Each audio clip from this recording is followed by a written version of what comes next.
नमस्कार दोस्तों, आज हम बात करने वाले हैं एक ऐसे सॉफ्टवेयर की जो 3D डिजाइन और विजुअलाइजेशन की जो दुनिया है वहां पे एक बहुत बड़ा नाम है। इसका नाम है ऑटोडेस्क 3ds मैक्स। अगर आप 3D मॉडलिंग, एनिमेशन, वीएफएक्स या आर्किटेक्चर विजुअलाइजेशन में करियर बनाना चाहते हैं तो 3ds मैक्स का नाम आपने जरूर सुना होगा। लेकिन क्या आपको पता है कि इसका जो सबसे पहला वर्जन है वो कब आया था, किसने बनाया था और कैसे ये इतने सालों में इवॉल्व होके इंडस्ट्री का एक स्टैंडर्ड बन गया। आज इस वीडियो में हम यही बात करेंगे और इसकी हिस्ट्री को डिटेल में समझेंगे। तो चलिए शुरू करते हैं और समझते हैं 3ds मैक्स के अर्ली डेज के बारे में। 3D स्टूडियो का जन्म कैसे हुआ? तो बात है 1990 की। उस समय सबसे पहला वर्जन आया था 3D स्टूडियो के नाम से, जो 1990 में लॉन्च हुआ था। उस समय यह सॉफ्टवेयर सिर्फ एमएस डॉस ऑपरेटिंग सिस्टम के लिए बनाया गया था। उसका इंटरफेस आज के जो मॉडर्न 3D टूल है उससे बिल्कुल अलग था, लेकिन उस टाइम के लिए ये एक रिवॉल्यूशनरी स्टेप था। जैसे अभी के समय में एआई, 3D स्टूडियो के जरिए लोग सिंपल शेप और बेसिक एनिमेशन बना पाते थे। साथ ही साथ इस सॉफ्टवेयर को डिजाइन किया था गैरी योस्ट और उनकी टीम ने, जिसे द योस्ट ग्रुप के नाम से जाना जाता है। देखिए, ये जो गैरी योस्ट हैं, इनको ही ओरिजिनल क्रिएटर या फाउंडर माना जाता है 3ds मैक्स का। ये लोग उस समय 3D ग्राफिक्स के फील्ड में नए नए एक्सपेरिमेंट कर रहे थे और उनकी वजह से आज हमें एक ऐसा टूल मिल चुका है जिसका यूज करके आप 3ds मैक्स का यूज करके आप 3D वर्ल्ड की दुनिया के राजा बन सकते हैं। तो देखिए, एक समय आया जब ट्रांजिशन आया, यानी बात है 1996 की। 1990 के मिड तक जो कंप्यूटर टेक्नोलॉजी है वो बदल रही थी। डॉस की जगह विंडोज ऑपरेटिंग सिस्टम पॉपुलर हो चुका था। लोग अपने घरों में विंडोज 95 यूज कर रहे थे और उसी समय 3D स्टूडियो मैक्स को अपग्रेड करके लॉन्च किया गया और उसका नाम रखा गया 3D स्टूडियो मैक्स। और इसे ही शॉर्ट में हम अभी 3ds मैक्स कहते हैं। और ये जो वर्जन था, यानी 3ds मैक्स का जो वर्जन था, ये विंडोज के लिए बनाया गया था और ये पहले से कहीं ज्यादा पावरफुल था। अब यही वो समय था जहां पे मैक्स का असली सफर शुरू होता है, क्योंकि मॉडलिंग, रेंडरिंग और एनिमेशन के लिए नए नए टूल्स ऐड हो चुके थे। और साथ ही साथ प्लगइन का जो सिस्टम था उसकी वजह से यूजर को और ज्यादा एडवांस फीचर यूज करने के ऑप्शन मिलने लगे थे। इसके बाद आ चुका था गेमिंग और वीएफएक्स इंडस्ट्री। यहाँ पे 3ds मैक्स ने अपनी एंट्री की, क्योंकि 1990 के एंड तक और 2000 सन 2000 की शुरुआत में अगर देखा जाए तो गेमिंग और फिल्म की जो इंडस्ट्री है उन्होंने 3ds मैक्स को यूज करना शुरू कर दिया था। जितने भी गेम डेवलपर्स हैं वो इससे एनवायरनमेंट और कैरेक्टर बनाने लगे। फिल्म और टीवी कमर्शियल्स में जो वीएफएक्स था उसमें इसका यूज होने लगा। इस समय माया और लाइटवेव 3D नाम के भी सॉफ्टवेयर पॉपुलर होने लगे थे। लेकिन 3ds मैक्स का जो इंटरफेस था और इसका जो वर्क फ्लो था वो आर्टिस्ट को यूजर फ्रेंडली लगता था, तो ज्यादातर आर्टिस्ट इस सॉफ्टवेयर को यूज करते थे।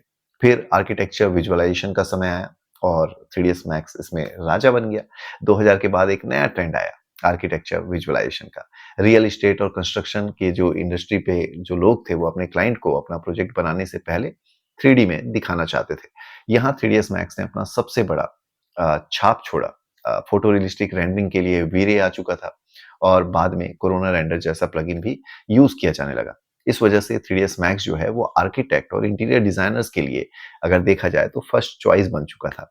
आज भी अगर आप किसी भी रियल एस्टेट प्रोजेक्ट या इंटीरियर डिजाइन स्टूडियो में चले जाएंगे तो वहां आपको दिखेगा कि ज्यादा से ज्यादातर जो सॉफ्टवेयर यूज हो रहा है उसमें 3ds मैक्स का नाम आपको सुनने को मिलेगा।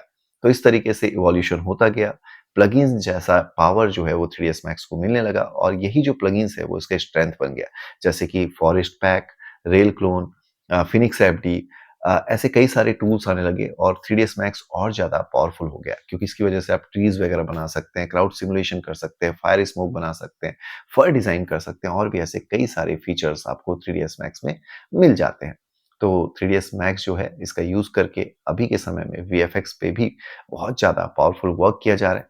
क्योंकि अगर देखा जाए तो बाद में जो गैरी योस्ट है उनकी टीम से ऑटोडेस्क ने 3ds मैक्स को ले लिया और इसको डेवलप करने का काम शुरू कर दिया और अपडेट करने का काम शुरू कर दिया और नए नए वर्जन आने लगे, नए नए टूल्स ऐड करके। और अभी जैसे कि आपको पता है एआई आ चुकी है, तो एआई की वजह से आप देखेंगे कि 3ds मैक्स में भी बहुत सारे एआई के फीचर का इम्प्लीमेंटेशन हुआ है।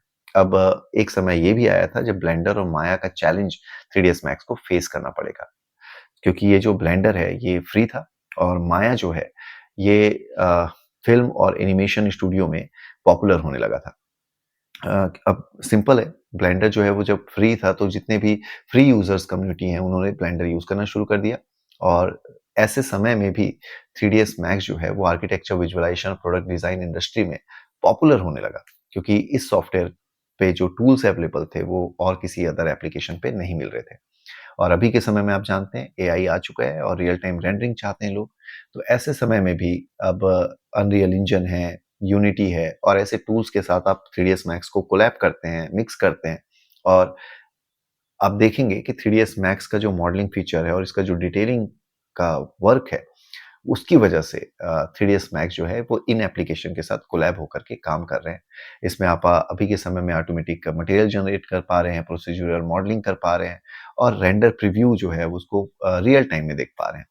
तो इन सब चीज़ों को अगर देखा जाए, तो आप सोच सकते हैं, समझ सकते हैं कि 3ds मैक्स का जो फ्यूचर है, वो क्या हो सकता है? क्योंकि इसका जवाब बहुत ही सिंपल है, ये सॉफ्टवेयर अभी भी बहुत ही ज़्यादा स्ट्रॉन्ग है, ये सबसे अलग है, आर्किटेक्चर और इंटीरियर डिज़ाइन में इसका सबसे ज़्यादा यूज़ होता है, गेमिंग, फ़िल्म और प्रोडक्ट विजुअलाइज़ेशन में भी इसका एक बहुत ही इम्पोर्टेंट रोल है।